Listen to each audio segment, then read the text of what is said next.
Buenas tardes, le doy la bienvenida a esta breve videoclase correspondiente al módulo quinto, que es donde nosotros introducimos y desarrollamos todos los temas pertinentes al campo de la esquizofrenia.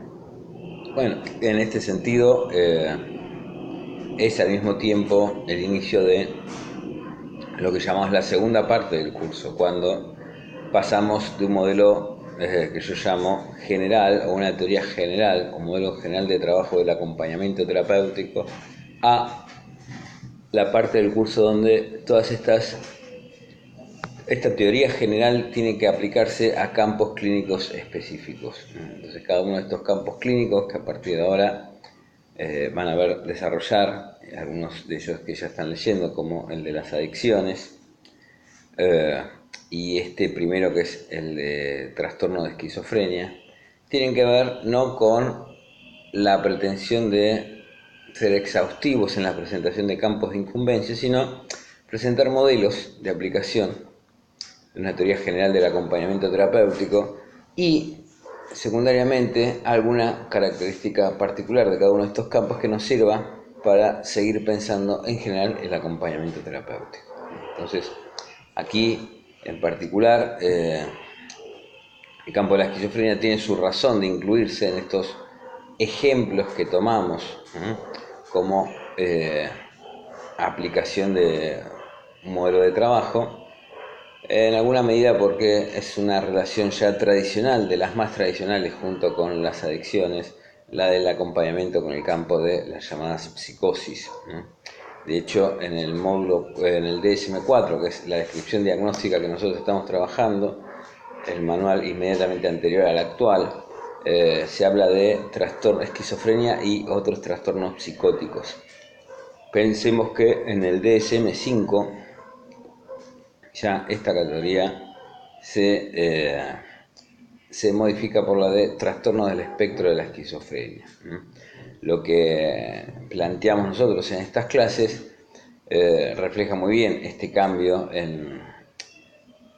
la manera de escribir del DSM en su versión quinta, porque planteamos que la noción de psicosis, subordinar la noción de la esquizofrenia a la noción de psicosis, fue la responsable de los gravísimos errores en la manera de pensar la esquizofrenia y la manera de abordarla, al tratársela como una psicosis desde el punto de vista de la impronta del psicoanálisis como un modelo psicológico hegemónico. Dejamos por fuera, primero agregamos un montón de complicaciones colaterales y secundarias al tratamiento farmacológico de la esquizofrenia, tratada y concebida como psicosis. En segundo lugar, un fuerte abandono histórico de los abordajes psicológicos, una suerte de retorno al campo de la psiquiatría del campo de la esquizofrenia, donde hasta recién entrados los años 60 hubo que esperar a que el modelo psiquiátrico contara con esa estrategia tan problemática hasta la generación de los antipsicóticos atípicos, que fue la psicofarmacológica. Entonces, esa impronta psicoanalítica en la psicología representó la ausencia de verdaderas alternativas de tratamiento integral de la esquizofrenia desde el punto de vista de su base y su naturaleza psicológica. Recordamos que esta es la única razonable manera de entender etimológicamente un término como psicosis, un problema psicológico. Y entonces históricamente representó el dejarla recluida al abandono del encierro institucional psiquiátrico y más acá en la historia las posibilidades relativas de las estrategias psicofarmacológicas. Bueno, de alguna manera la historia no dejó de avanzar, no obstante esta equivocación, y nacen en los años 80 lo que se llaman los antipsicóticos atípicos. A diferencia de los antipsicóticos de primera generación o convencionales,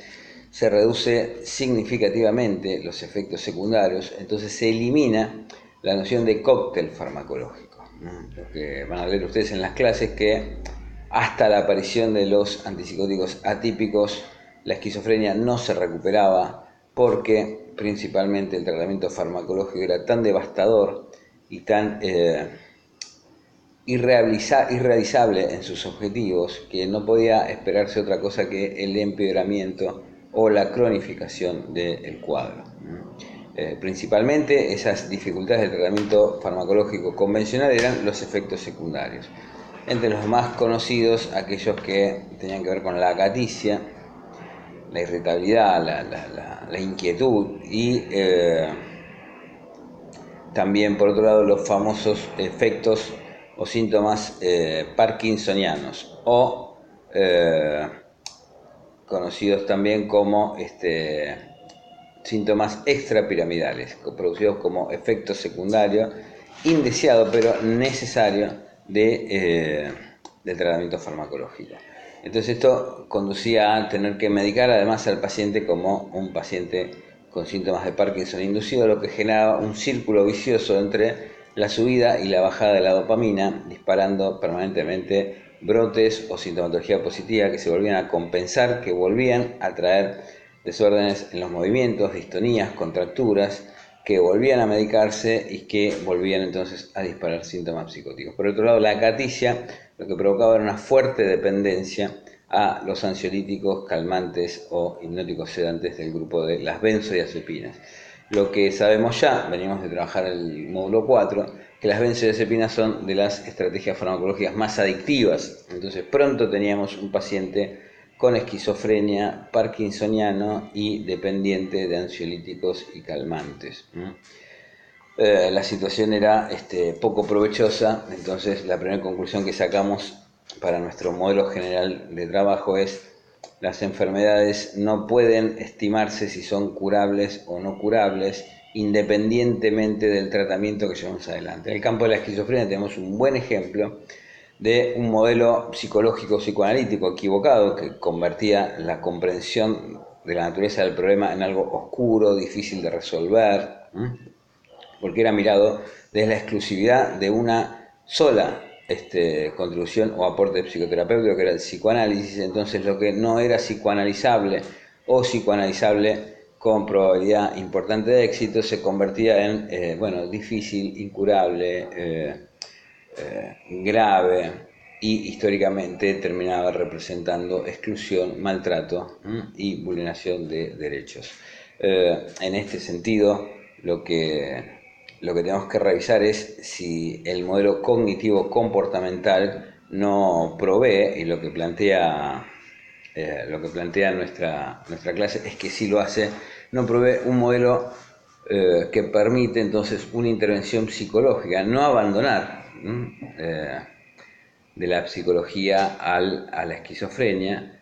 mucho más razonable, realista y realizable. Para eso trabajamos no con la noción de psicosis, sino con las nociones que ustedes han leído, que es la distinción entre síntomas positivos y negativos, fases de predominio de síntomas positivos como la psicosis, que es básicamente la caracterizamos como una activación cognitiva, emocional, comportamental en la vida de relación social, que requiere la ayuda farmacológica para compensar esa activación y hacer gobernable y manejable los síntomas. Pero al lado de eso, la esquizofrenia presenta algo como el lado oscuro de la luna, que es las fases negativas o de predominio de síntomas negativos, que es lo más parecido a la clínica de la depresión. Entonces allí el trabajo psicoterapéutico es similar a lo que vamos a ver más adelante como el abordaje psicológico de la depresión mayor, que es la activación progresiva de los niveles de actividades semanales y cotidianas de la persona, trabajando sobre niveles de dominio para la persona y de agrado. Eso necesita mucha ayuda y acompañamiento calificado, y la reestructuración de las ideas negativas respecto al futuro de la persona y a los demás y a la realidad o el mundo, propio de la tríada de distorsiones cognitivas negativas de la depresión. En el campo de la activación psicótica es necesaria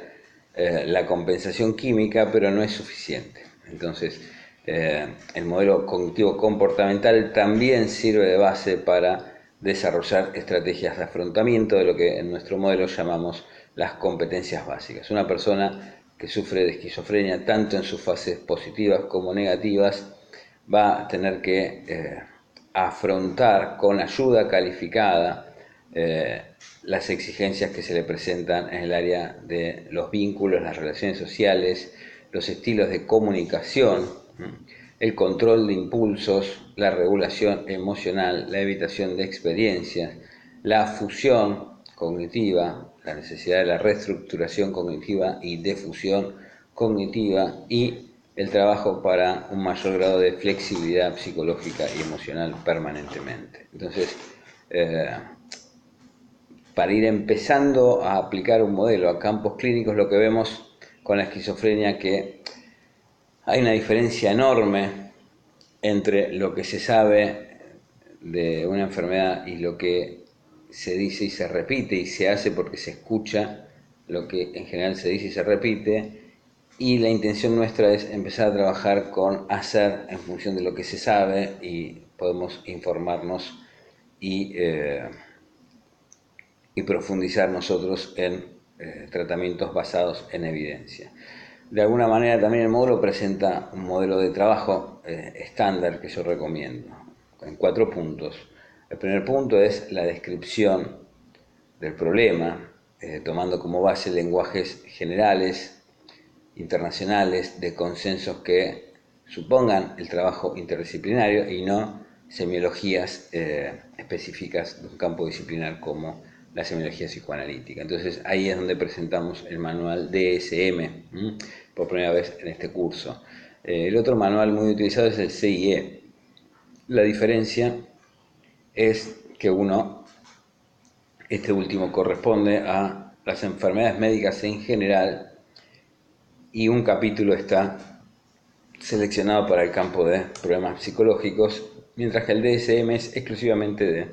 lo que se llama en general trastornos